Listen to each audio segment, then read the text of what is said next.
trying to persuade Jesus. I think when Peter was saying it, he believed it with all of his heart. I will never.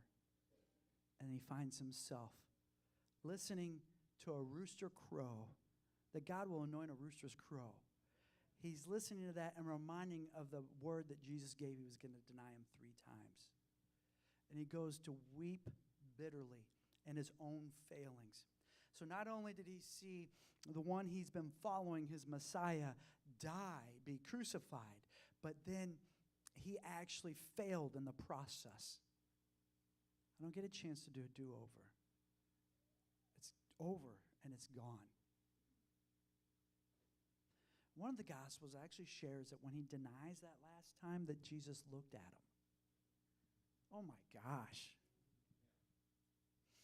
So everything that he was prophesied to be by Jesus, a rock that the gates of hell could not prevail, everything that he would dropped his nets for, he's in such a place of depression, such a place of anguish, and he's weeping. Have you ever wept bitterly so much till there were no more tears?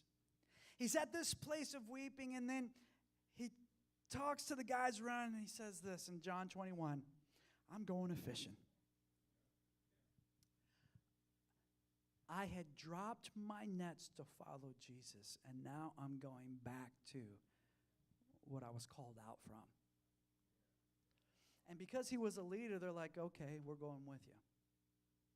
And in John chapter 21, we find that there he is, fishing all night and not catching anything. Toiling so much, knowing what to do, how to do it, and it's not working. And as the sun's coming up, there's someone that suggests to cast the net on the other side of the boat. And we find Jesus, right now, this encounter once again with Peter with nets in his hands. He had been here before when he dropped his nets to follow Jesus, and now he's got them up again.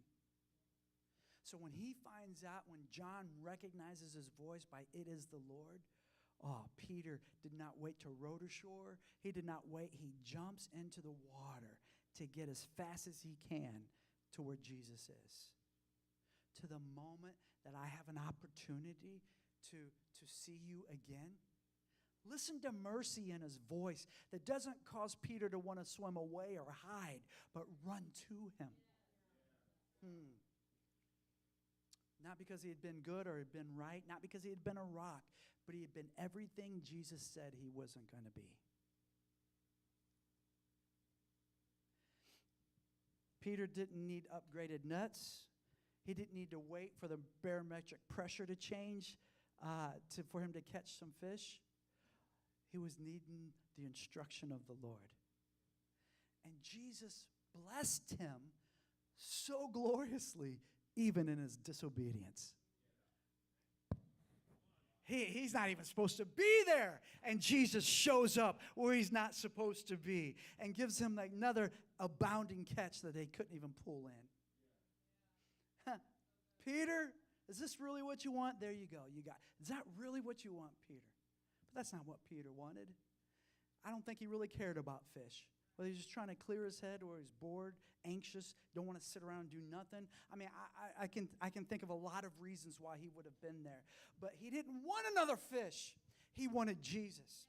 And when he gets to Jesus, and they're fishing, and Jesus has already got the fish cooked.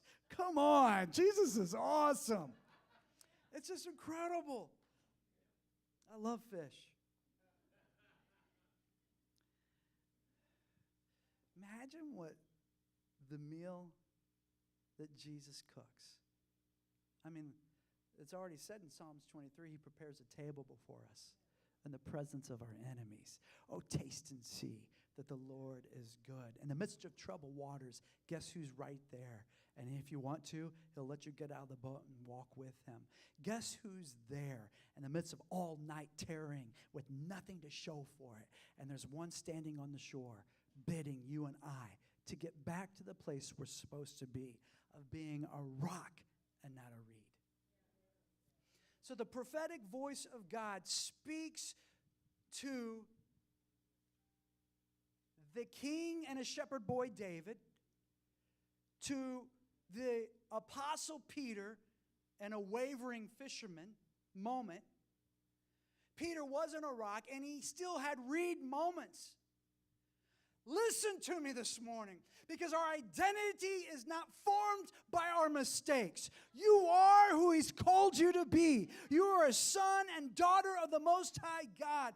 Yes, you've made some mistakes. Yes, you didn't live up to what He had prophesied over you, but it's not over yet. I said it's not over yet. Peter, don't stay wallowing in your depression, because not long from now, days from now, I know that you are faltering over a 12-year-old girl calling you out, but you're going to be standing on the balcony of an upper room declaring and proclaiming to all those around, this is that was prophesied by the prophet Joel in Acts chapter 2. Peter, you're not going to be a reed, even though you're in a reed moment. Even though you're in a faltering moment, this is not the end. Peter, get up, brush off your knees, because He's going to call you to the upper room not many days from now. You're faltering now, but it's not who you're called to be. So He speaks to the future us. And in this journey, we can become discouraged at our reed-blowing moments. But we always got to come back to His face to be reminded of who we truly are. It's looking at the image of His face like in a mirror, the glory of God, for us to be aligned to who He's called us to be.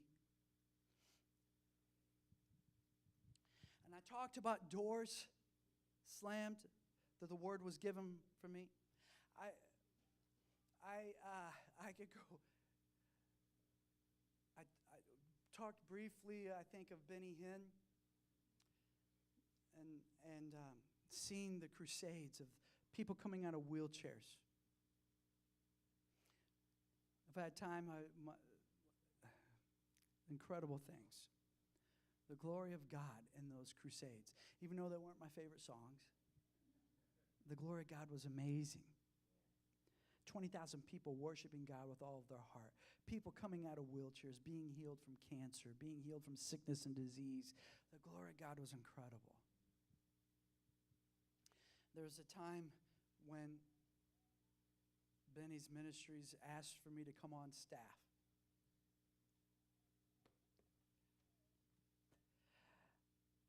I was a youth pastor of a youth group. And I'd be frustrated if we only had 100. I would be so frustrated. Melissa would know. I mean, not everybody else, but I mean, I would come home discouraged and like, what am I doing wrong? And all these things that were happening. And to be sitting in that moment when Kirk comes over, and it was to set up the international crusades overseas. These things that have been, obviously, that I could close my eyes and dream about. That in any time of my life, I would have been like, oh my gosh, you had me at, would you? Except then He said, you're going to have to travel 20-something days out of the month. And first thing that came to my heart is my wife and my kids, and I couldn't do that to my family. You say amen, but I said, oh my, oh God, come on.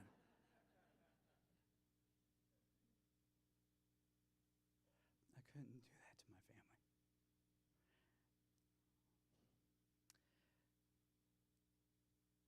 God's got a way of planting something in your heart and blooming it in ways you would never think. Because we're at the table now planning out a trip to Brazil, Johannesburg, South Africa, possibly Spain. And a different type of healing crusade. We'll do it through music and soccer and sports and the arts. And it wasn't, the timing was not right for me. But that was hard to, at a moment in the ministry, it would have been easy to go to a different place. And then we were at Garrison's campground. And man, I'm doing my best not to hang my head down. And I let them know in the sermon, Benny offered this, but I said no, because God's called me to be here. The tears were not the presence and glory of God. I'm at Garrison's campground with teenagers, and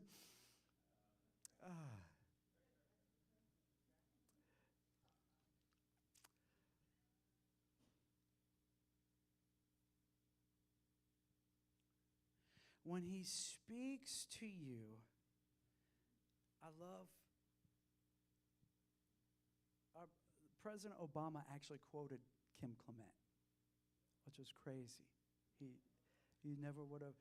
He said, there's actually a preacher, and he said it later. He goes, you look a lot better in the future than you look right now. God speaks he knows the future, and he speaks to the future. And I don't know about you, but I want to go to the future and bring it back, right? So it's this tension of living in the present and the future at the same time. Peter was to be a rock, and he went through rocky times, but it wasn't like he was a rock. But it didn't change who he was. And here's how Jesus pulled him out of his greatest depression of failing Jesus in that moment. Now, how could you? We walked on the water together. How about those miracles, Peter? What's going on? I told you I was going to go through this. He said, as the worship team comes, Peter, do you love me? He said, Peter, do you love me? You see, Peter's in another moment of having to lay down his nets again. It's from this time on, I never see Peter buckling to persecution, afraid of being called a follower of Jesus. But what kept Peter in line to walk out his destiny of his future came down to this moment. And Jesus didn't lay his hands on him. He said, Peter, do you love me? And as you know, like I said, because you've been reading your notes, what have we been talking about for, a month? So you don't have to turn there. It's love. That's what we've been talking about. And for this reason, I bow my knees to the Father of our Lord Jesus Christ, from whom the whole family in heaven and earth is named. Everybody standing, that he would grant you according to the riches of his glory, to be strengthened with might through his Spirit in the inner man, that Christ may dwell in your hearts through faith, that you, being rooted and grounded in love, may be able to comprehend with all the saints what is the width, the length, and the depth, and the height, to know the love of Christ which passes knowledge, that you may be filled with all the fullness of God. We're passionate people that are hungry for his presence, and we want more. That means that we will not be satisfied with living in a partial relationship with God, but we want the fullness of what he has to offer. And this fullness begins, stays, and ends in love. And love. Peter, do you love me? This is the question that he asked that sets Peter back on course. Now listen to this. It's as if he never denied him. Like, if he would have denied him, I probably would have said, John, you talk in the Acts chapter 2, or Matthew, Luke, Dr. Luke, you talk. But no, Peter stood up to preach the first sermon, denying, failing, faltering Peter. But when Jesus restores you, it's like you never missed it. Oh, that ought to to give somebody a little bit more praise and you're standing. I don't want no golf clap. I'm talking about a restoring Jesus that says, I love you enough. I'm not going to bring it up again. I don't act like you've never. No, it's as if restoration. And it happens because do you love? I don't know what you've done or what you're going through, but you better get back to the place of your heart of, God, I love you. You know that I love you. It still has Peter's edge to it. I love you more than all these, Jesus. I love you more than John, Jesus. Come on.